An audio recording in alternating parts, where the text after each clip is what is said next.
Hello students, मैं आज मिश्रा आपका स्वागत करता हूं अपने यूट्यूब चैनल राजेंद्र अकेडमी पर, जहां आज हम डिस्कस कर रहे हैं नेशनल इनकम टॉपिक के बारे में। पिछली वीडियो में हमने नेशनल इनकम से रिलेटेड कुछ बेसिक कॉन्सेप्ट्स के बारे में जाना था। आज उसी टॉपिक को हम आगे बढ़ाते हैं और समझते हैं थोड़ा सा डिटेल में कि नेशनल इनकम होती कैसे है, कैसे निकाली जाती है। तो नेशनल इनकम निकालने से पहले कुछ आइए बेसिक चीज़ों को समझ लें। क्या प्रोसेस होता है नेशनल इनकम को पता लगाने का, तो उस प्रोसेस को पहले समझते हैं। देखिए, सबसे पहले तो आपको समझना होगा कि प्रोसेस क्या है नेशनल इनकम निकालने का। तो आपको पहले समझना पड़ेगा जीडीपी को। जीडीपी से आप समझेंगे जीएनपी को, ग्रॉस नेशनल प्रोडक्ट को। फिर आप समझेंगे एनएनपी को, और देन आप एनएनपी एट फैक्टर कॉस्ट और एनएनपी एट मार्केट प्राइस को समझेंगे। तब जाकर आपको समझ में आएगा नेशनल इनकम। ठीक है, तो नेशनल इनकम समझने से पहले आपको समझना है जीडीपी को, फिर जीएनपी को, देन एनएनपी को। तो आइए जीडीपी से शुरुआत करते हैं अपने इस टॉपिक में। देखिए, जीडीपी आपने अक्सर सुना होगा, न्यूज़पेपर वगैरह में देखा होगा, पढ़ा होगा, न्यूज़ चैनल्स में देखा होगा। जीडीपी एक बहुत इंपॉर्टेंट चीज़ है इंडियन इकोनॉमी या किसी भी इकोनॉमी के लिए। देखिए, जीडीपी बेसिकली तो वैसे अर्थव्यवस्था की आर्थिक समृद्धि और उत्पादन क्षमता का बहुत बड़ा इंडिकेटर है। तो इसको समझना भी बहुत इंपॉर्टेंट है आपको। तो सबसे पहले हमको समझना होगा जीडीपी है क्या। जीडीपी में जैसा कि आप देख रहे हैं, जी रिप्रेजेंट कर रहा है ग्रॉस को, डी डोमेस्टिक, और पी आपका कर रहा है प्रोडक्ट को। ठीक है, ग्रॉस डोमेस्टिक प्रोडक्ट इसका फॉर्म होता है। इसको हिंदी में बोलते हैं हम लोग सकल घरेलू उत्पाद। ठीक है, ये इसके जी प्रोडक्ट्स में भी क्या है, दो तरीके के प्रोडक्ट्स होते हैं जिनमें डील होता है कोई भी बिजनेस। एक तो होता है आपका गुड्स, दूसरा होता है सर्विसेज। ठीक है, अब ग्रॉस का मतलब यानी सकल का मतलब होता है टोटल, घरेलू से मतलब देश की सीमा से, प्रोडक्ट का मतलब होता है आपके फाइनल प्रोडक्ट्स जो हैं, इनका जो टोटल सम होता है वही आपका ग्रॉस डोमेस्टिक प्रोडक्ट कहलाता है। ये तो है एक बात। अब इसी चीज़ को थोड़ा सा डिटेल से समझते हैं और उसके जो की टर्म्स यूज़ किए गए हैं इसके डेफिनेशन में, उनको भी हम समझते हुए चलते हैं ताकि हमें आगे कोई दिक्कत ना हो समझने के लिए। क्योंकि बेस हमारा सही रहेगा, हमारा फाउंडेशन सही रहेगा, तभी हम सारी चीज़ों को अच्छे से समझ सकते हैं। तो समझते हैं पहले हम इसके एक डेफिनेशन को कि एक्चुअल में होती क्या है ग्रॉस डोमेस्टिक प्रोडक्ट। देखिए, monetary value of final products produced in a financial year, or you can say any specific time period in a financial year by residents of a country within its territory is called GDP of that country। तो आपने देखा यहाँ पर एक definition के रूप में अगर हम देखें इसको कि सकल घरेलू उत्पाद क्या है, जीडीपी क्या है, तो monetary value of a final products produced in a financial year by residents of a country within its territory is called GDP of that country. यानी कि किसी देश की सीमा के अंतर्गत एक वर्ष में उत्पादित अंतिम वस्तुओं और सेवाओं के मौद्रिक मूल्य का योग ही कहलाता है आपका सकल घरेलू उत्पाद। ठीक है, तो ये एक डिफिनेशन रही।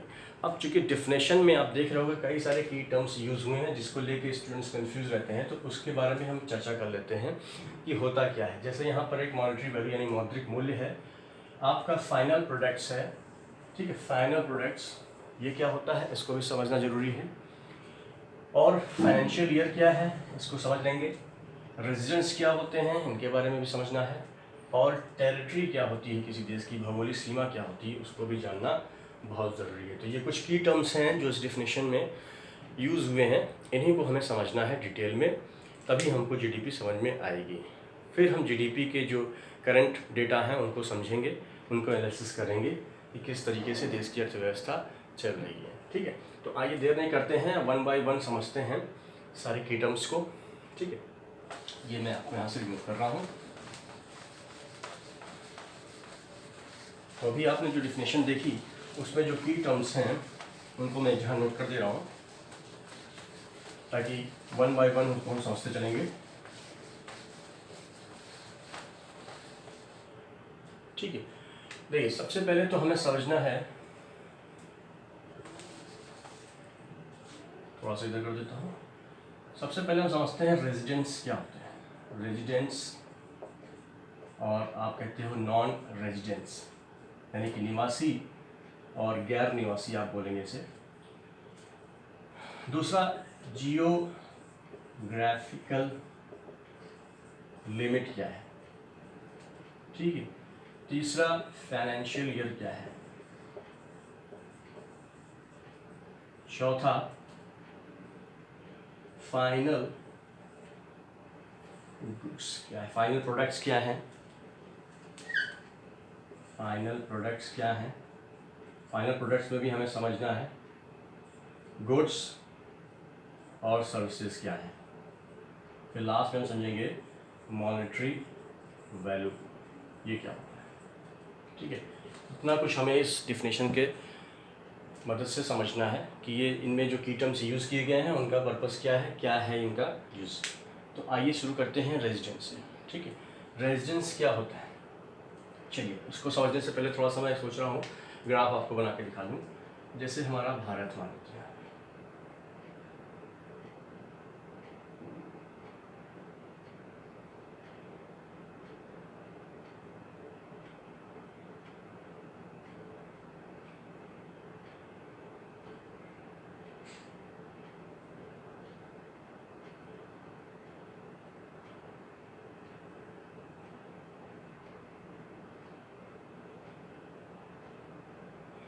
सपोज प्रॉपर मैप तो नहीं है लेकिन समझने के लिए कि मान लीजिए हमारी कंट्री है, ठीक है, ये भारत है हमारा, ठीक है, और यहाँ पे कोई कंट्री ले लेते हैं, मान लीजिए हम यहाँ पर ले लेते हैं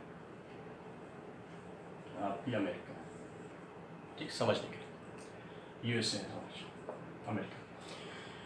ठीक है, तो अब हम निवासी और गैर निवासी के कॉन्सेप्ट को समझ रहे हैं, तो थोड़ा सा चीज़ों को आपको मैं थोड़ा सा दिखाना चाहता हूँ, विजुलाइज करना चाहता हूँ यहाँ पर कि निवासी जैसे हम हैं, आप हैं, हम आप हैं, हम आप तो क्या है, एक नागरिक है। ठीक है, साथ साथ एक चीज़ और आपको बता दूँ कि सिटीजन होता है और रेजिडेंट्स, इन दोनों में फ़र्क है। सिटीजन और रेजिडेंट्स में फ़र्क है। एग्जाम्पल के तौर पर जैसे हम और आप हैं, अगर हम भारत देश के संदर्भ में बात करें तो हम और आप क्या हैं, भारतीय हैं, नागरिक हुए देश के, क्योंकि हमें कॉन्स्टिट्यूशनल राइट यहाँ मिले हुए हैं, तो हम यहाँ के नागरिक हैं और नागरिक होने के साथ साथ हम यहाँ के निवासी भी कहलाएंगे। ठीक है, क्योंकि सिटीज़न एक आपका पॉलिटिकल कॉन्सेप्ट है, पॉलिटिकल कॉन्सेप्ट है, जबकि रेजिडेंट आपका एक इकोनॉमिकल कॉन्सेप्ट है। इकोनॉमिकल कॉन्सेप्ट से मतलब बता रहा हूँ आपको, इकोनॉमिकल कॉन्सेप्ट। देखिए, रेजिडेंट इकोनॉमिकल कॉन्सेप्ट इस संदर्भ में है कि वह व्यक्ति या वह संस्था जिसका आर्थिक केंद्र बिंदु मतलब आर्थिक क्रियाकलाप या आर्थिक गतिविधियाँ उस स्थान पे है जहाँ पर वह रह रहा है, जहाँ पर वह आर्थिक क्रियाकलाप कर रहा है, तो वह व्यक्ति उस देश का या उस जगह का निवासी होगा, इर्रिस्पेक्टिव ऑफ देयर नेशनैलिटी। मतलब ये हुआ कि अगर कोई विदेशी यानी अमेरिका का नागरिक भारत में आकर व्यापार कर रहा है, ठीक है, या कोई आय अर्जन कर रहा है, तो उस स्थिति में भी वो व्यक्ति इस देश का निवासी होगा, बजाय कि वो यहाँ का नागरिक है। नागरिक नहीं होगा लेकिन निवासी जरूर है, क्योंकि इसका आर्थिक हित जो है वो इस जगह पर है। तो जीडीपी में लोकेशन मैटर करता है, नेशनैलिटी मैटर नहीं करती है। राष्ट्रीयता मतलब नहीं रखती है उस जगह के बारे में। अगर जिस जगह पर वो आर्थिक क्रियाकलाप या हो रहा है, इकोनॉमिक एक्टिविटीज़ हो रही है, तो वो मैटर करती है, वो काउंट की जाती है जीडीपी में। तो निवासी का कॉन्सेप्ट थोड़ा सा कॉम्प्रिहेंसिव है, थोड़ा सा बड़ा है इस चीज़ के लिए कि नागरिक तो सिर्फ उसी देश का होता है। मान लीजिए कोई भारत का ही नागरिक है, भारत का नागरिक अगर यहाँ पर आकर अमेरिका काम कर रहा है, वहीं पर अपना सारा कुछ बिजनेस कर रहा है, सेटल हो रहा है, तो वो जो है वो निवासी होगा अमेरिका का, ना कि भारत का।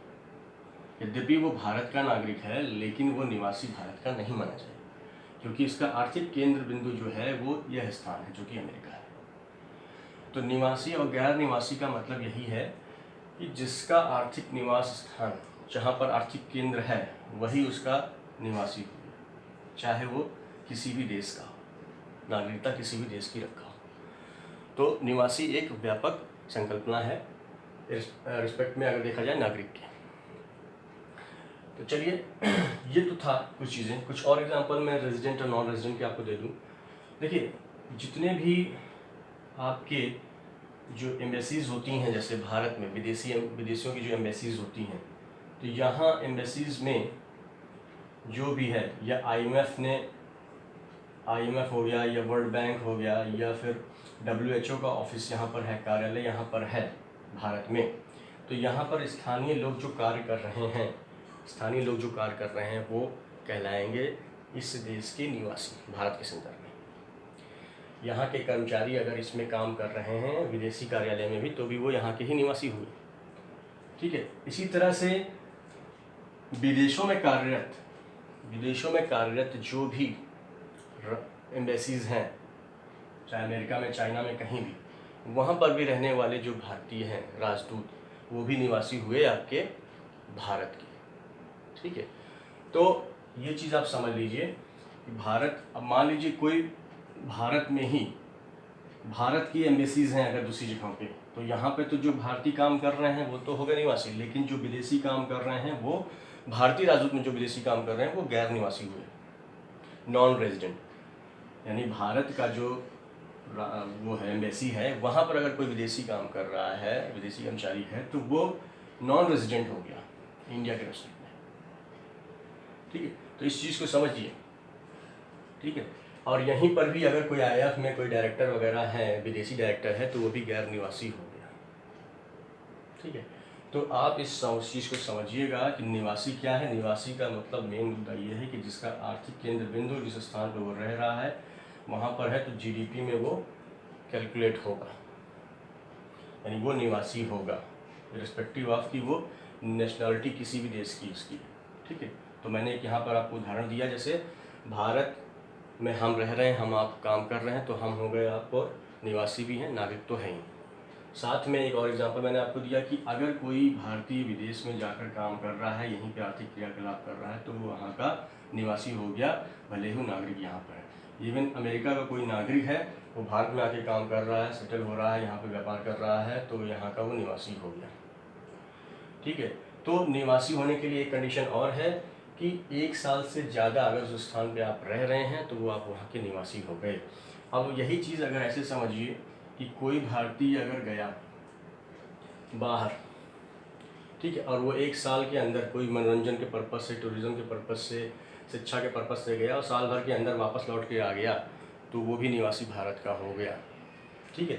तो कंडीशन है कि अगर वो 1 साल से कम कहीं पर रह रहा है, भले उस देश का हो, तो वो जिस देश का नागरिक है वहीं का निवासी ही कहलाएगा। ठीक है। बहुत से ऐसे लोग होते हैं, मछुआरे होते हैं, अपनी सीमा रेखा को पार करके दिन में जाते हैं, शाम को चले आते हैं, तो वो भी निवासी हुए भारत के। तो थोड़े समय के लिए जो जाता है साल भर के अंदर, वो होता है निवासी। तो आई थिंक निवासी का कॉन्सेप्ट आपको समझ में आ गया होगा। रेजिडेंट, नॉन रेजिडेंट क्या होते हैं ये क्लियर हो गया होगा, आई होप। अब हम आगे बढ़ते हैं जियोग्राफिकल लिमिट पे। ठीक है। आइए इसको समझते हैं। इस डायग्राम को अभी हम यहीं पर रहने देते हैं क्योंकि जियोग्राफिकल लिमिट में भी ये हेल्प करेगा। तो देखिए जियोग्राफिकल लिमिट के बारे में हम चर्चा करने जा रहे हैं। जियोग्राफिकल लिमिट तो एक सीधा सा फंडा है कि किसी भी देश की जो सीमा है, बाउंड्रीज़ हैं, उसके अंतर्गत जो भी उत्पादन होता है, चाहे वो देश के द्वारा हो, निवासियों के द्वारा हो, चाहे गैर निवासियों के द्वारा, नेशनलिटी मैटर नहीं करती है GDP में, तो वो सारा का उत्पादन जो है आप काउंट करते हो। अब थोड़ा सा जियोग्राफिकल लिमिट से एक स्टेप हम अगर आगे बढ़ें तो हम पाएंगे कि जियोग्राफिकल लिमिट का एरिया थोड़ा सा बड़ा है। अब ये थोड़ा सा बड़ा होकर बन जाता है इकोनॉमिकल लिमिट। इकोनॉमिकल टेरिटरी जिसे बोलते हैं, आर्थिक क्षेत्र हो गया। अब आर्थिक क्षेत्र का जो कॉन्सेप्ट है वो थोड़ा सा बड़ा है इकोनॉमिकल लिमिट से, जियोग्राफिक लिमिट से। तो जियोग्राफिक लिमिट तो आपकी बाउंड्रीज तो हो गई किसी देश की। अब इकोनॉमिकल लिमिट में क्या होता है कि जो भी, जैसे भारत के रूप में अगर भारत के संदर्भ में बात करें तो जो ये एरिया है भारत का, समुद्र जो तट है, ये तट रेखा से जो समुद्र का दूरी है, ये इसको हम लोग बोलते हैं, ये तकरीबन 200 नॉटिकल मील है, जो किलोमीटर में अगर कहें तो 370.4 किलोमीटर है। तट रेखा से जो दूरी है यहाँ तक की, ये समुद्र की, ये भी आपकी आती है भारत के आर्थिक क्षेत्र में, भारत के आर्थिक क्षेत्र में आती है। इसको हम लोग बोलते हैं exclusive economic zone, exclusive economic zone बोलते हैं इसको, ठीक है। एक्सक्लूसिव इकोनॉमिक जोन का मतलब होता है विशिष्ट आर्थिक क्षेत्र, ठीक है, विशेष आर्थिक क्षेत्र से बोलते हैं इस पार्ट, ठीक है, जो कि 200 नॉटिकल मील है और किलोमीटर में 370.4 किलोमीटर है। तो इसमें जो भी मछली पकड़ने का काम हुआ, कोई भी ईंधन खनिज का काम हुआ, प्राप्त करने का, उत्पादन करने का, वो सभी के सभी इसकी जीडीपी में शामिल होगा, किसके, भारत के जीडीपी में शामिल होगा, ठीक है। एक तो ये चीज़ होगी। दूसरा जो वायुयान होता है हमारा, ठीक है, वायुमंडल के थ्रू, स्पेस के थ्रू जो हम करते हैं काम, जैसे हमारा मान लीजिए यहाँ पर एरोप्लेन है, एयर इंडिया का एरोप्लेन है, ये यहाँ से भारत से ट्रेवल कर रहा है अमेरिका की ओर, ठीक है। तो यहाँ से जो गया हमारा अमेरिका की ओर, और अमेरिका से ही इसने जो है वापस उड़ान भरी भारत की ओर, तो वहाँ से भी जो भी आर्थिक क्रियाकलाप हुआ, इकोनॉमिक एक्टिविटीज़ हुई इस बीच, इधर से उधर के लिए या उधर से इधर के लिए, ये सभी की सभी हमारे आर्थिक क्षेत्र में आएगी, हमारे जीडीपी में आएगी, भारत के जीडीपी में, ठीक है। तो आपने देखा बाउंड्री के बाहर भी आप देख रहे हो कि हम वायुमंडलीय क्षेत्र में भी जो इकोनॉमिक एक्टिविटीज़ कर रहे हैं वो सारी की सारी आ रही है हमारे जीडीपी के अंदर, यानी हमारे भौगोलिक सीमा में, यानी आर्थिक सीमा में। तो जो भी एम्बेसीज होती हैं, एम्बेसीज जो आर्मी बेस होते हैं विदेशों में, ये भी सब हमारे आर्थिक क्षेत्र में आते हैं, ठीक है। राजनीतिक पॉलिटिकल एरिया तो है ही हमारा, साथ साथ ये सारे क्षेत्र भी आते हैं। एयर स्पेस होता है, ठीक है। अगर पोलर रीजन में भी कोई इकोनॉमिक एक्टिविटीज़ हो रही है तो वो भी कंसीडर की जाएगी भारत की सीमा में। साथ ही डीप सी में भी कोई अगर इकोनॉमिक एक्टिविटीज़ की जा रही है तो वो भी इंक्लूड होगी हमारे जीडीपी में। तो अपार्ट फ्रॉम बाउंड्रीज आपने देखा कि हम जो बाउंड्री से भी हट के चीज़ें हैं वो भी हमारे आर्थिक क्षेत्र में आ रही हैं। एग्जांपल के तौर पे मैंने आपको यहाँ पे दिया कि जैसे हमारा एयर इंडिया का एरोप्लेन है, वो जब ट्रेवल करता है और यहाँ से जो एक्टिविटीज़ होती है, जो भी यहाँ से टिकट कटते हैं, फीस होती है इसकी, यहाँ पर जो भी इनकम जनरेट होती है, सारी जीडीपी में आती है हमारे भारत की, ठीक है। चाहे वो अमेरिका से भारत की ओर आए या भारत से अमेरिका की ओर जाए, ठीक है, ये किसी भी देश के साथ ऐसा हो। तो ये होता है जियोग्राफिकल लिमिट। तो इसको हमने समझा अभी कि जियोग्राफिकल लिमिट क्या है। साथ ही साथ एक चीज़ और बता दूं जियोग्राफिकल लिमिट से, जैसे ये भारत है हमारा, ठीक है, क्योंकि हम जीडीपी की बात कर रहे हैं तो हम तो उत्पादन कर ही रहे हैं, हमारे जो निवासी हैं वो तो उत्पादन कर ही रहे हैं, ठीक है। भारत के किसी भी कोने में जाके उत्पादन कर रहे हैं, प्रोडक्शन हो रहा है। कोई भी कंपनी है यहाँ की वो तो करी, अगर कोई विदेशी कंपनी भी आकर यहाँ पर प्रोडक्शन कर रही है तो उसका प्रोडक्शन भी इसी भौगोलिक सीमा में लिया जाएगा। वो चाहे कंपनी कहीं की भी हो, चाहे वो जापान की हो, चाहे अमेरिका की हो, चाहे ऑस्ट्रेलिया की हो, अगर कोई भी विदेशी हमारे यहाँ हमारे देश में किसी भी जगह पर सेटअप लगाया है, ऑफिस लगाया है और वहाँ पर प्रोडक्शन कर रहा है तो सभी इंक्लूड होगा हमारे देश की जीडीपी में, ठीक है। हमारा भारतीय अगर कोई वहाँ जाके कर रहा है तो वो हमारे देश की जीडीपी में नहीं होगा, क्योंकि मैंने पहले बताया कि जीडीपी में लोकेशन काउंट करता है, नेशनैलिटी नहीं काउंट करती है। ये विदेशी अगर यानी कोई भारतीय यहाँ पर अगर अपना सेटअप लगा कर कोई धंधा कर रहा है, बिजनेस कर रहा है, तो वो उसकी जीडीपी में शामिल होगा, ठीक, उस देश की, ना कि अपने देश की।